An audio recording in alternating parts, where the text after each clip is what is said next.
Today we're walking through the full process of buying property in Greece, from the first viewing to the final deed. Whether you're buying for residency or investment, these are the steps, risks, and legal protections you need to understand. Let's begin. It all starts with selecting your property and negotiating a price with the seller.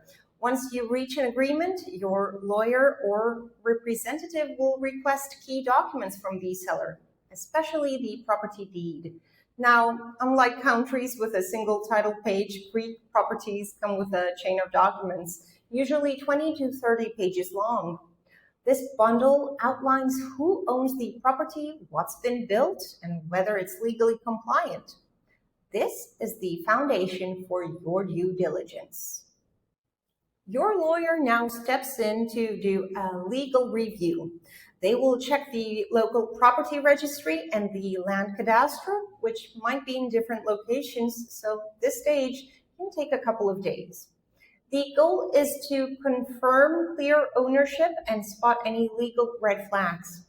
Once that's done, it's time to lock in the deal with a deposit agreement. Now, there are two options. Option one is the standard deposit agreement.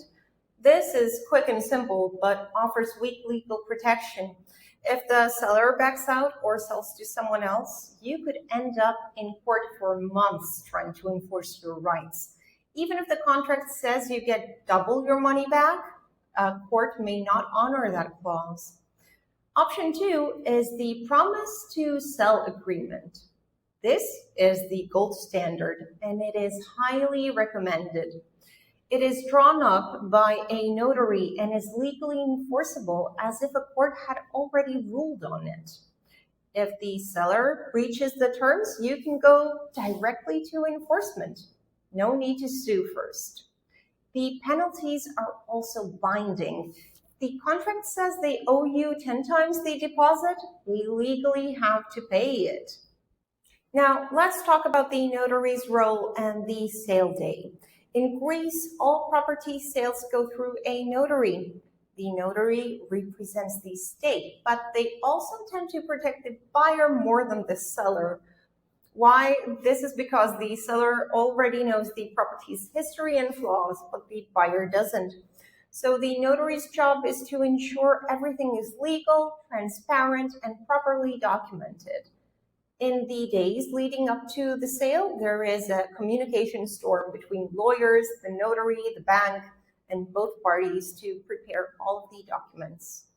Notary fees are paid by the buyer. Attorney fees are typically 1% plus VAT, though some lawyers charge more.